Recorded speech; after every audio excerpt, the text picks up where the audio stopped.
Right. Thanks for doing this again. That's number one. Number two, sorry I couldn't make it on Tuesday night.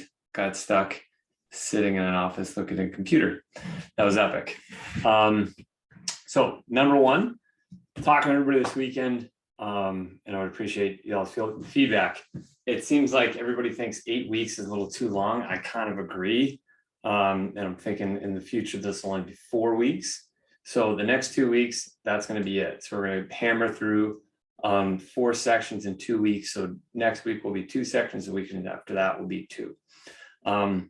Most importantly, this week, what we're talking about is perception and reality.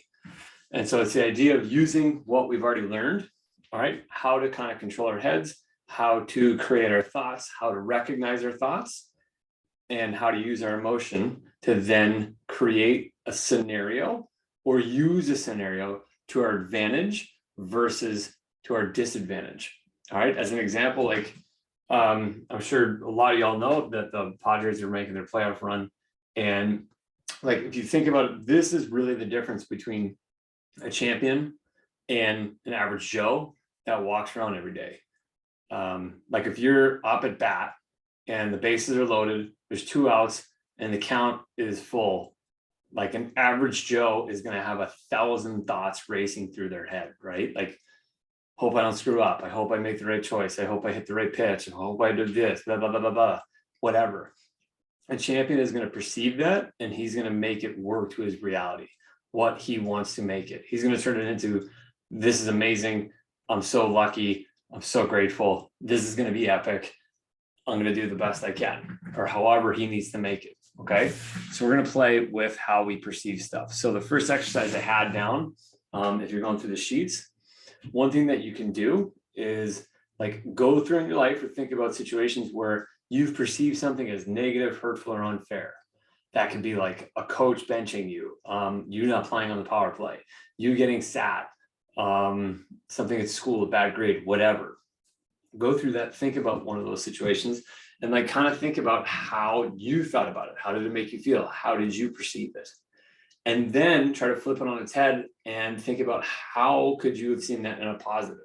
How could that really negative thing have served you and been good for you? And then get used to this like wrestling in your mind of taking things that aren't necessarily on the surface great and turning them into something that's actually positive for you. Or a situation that's like as stressful as going up to the plate in a World Series and turn that from a stressful situation to an exciting, fun, amazing opportunity. And the ability to play those mind games with yourself is really, really important for extremely high level performance. And it starts with what we worked on in week 1, which was mind control, which is why that was the first thing that we did. Okay. The second little exercise I had that's on the slides is just an attitude. What's your attitude when you approach things? 90% of the time, the attitude that you bring in is going to determine the outcome. So a great example of this is like back in the day when I was playing at Notre Dame, playing hockey, our whole team's attitude was a matter of like, you can't hurt us, you can't beat us, there's nothing that's going to rattle us. And so it was to a point of things where like, if we woke up at 5 a.m. for a workout, we were having fun. We found a way to make it fun. We were singing songs, we were messing with each other, we were enjoying it, we were calling each other out, we were talking crap. So the attitude that we had and that we created with the team was like, you can't mess with us. Everything we do is going to be fun. Like no matter what happens, we're going to have a ball. We're going to work harder than anyone. And that's our MO. And so that was the attitude that we brought. No matter how negative things were, or how hard things were, you couldn't beat us because no matter what it was, we made it fun, we made it enjoyable, and we always brought our best because of that attitude. And so think about things in your life where like you've brought a negative attitude or like an unproductive attitude in things, and like think about how it turned out, right? So like if you went into a practice and you were bummed out about, you know, a bad grade or whatever, you didn't want to be there. Think about like how that practice went for you. Was it fun? Was it enjoyable? And then kind of flip that on its head. Did you bring a positive attitude into something? Did you bring a positive attitude into practice? And how did that turn out? Or did you bring a negative attitude into a game? You know, maybe you're playing a team that's way better than you, and you walked in and you're like, I don't want to play these guys. They're going to kill us. We're going to get smoked. blah, blah, blah, whatever. How did that turn out versus showing up for a game and being like, I don't know what's going to happen, but I'm going to have a freaking ball. I'm stoked that I get to go compete. I'm stoked that I get to go try my hardest. And like, I get a free reign to go as hard and as intense as I want in an arena of competition. That's a blast. And so play with those mindsets that they work for you, not against you. Okay. And just find a way to let every attitude work in your favor versus against you. Your homework that I had was kind of the similar as last week. So track yourself throughout the week. When are you bringing a negative attitude to something? How's that working out for you? Conversely, when are you bringing a positive attitude into something? How's that working out for you?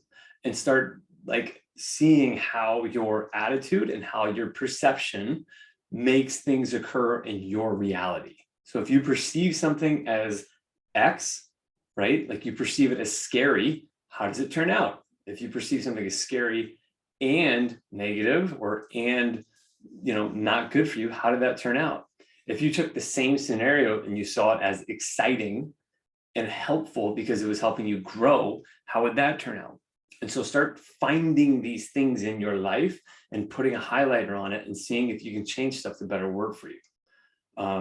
That's kind of the gist of today. And then next week, I'm super stoked because we're actually getting into the meat of this and like really what I wanted to work on. Next week is going to be confidence and game and performance preparation, which kind of roll together. So I'm super stoked for that. It's gonna be amazing. Anyway, thanks for joining in on this. Thanks for following it. And any feedback, hit me up. Appreciate y'all. And I'll see you next week.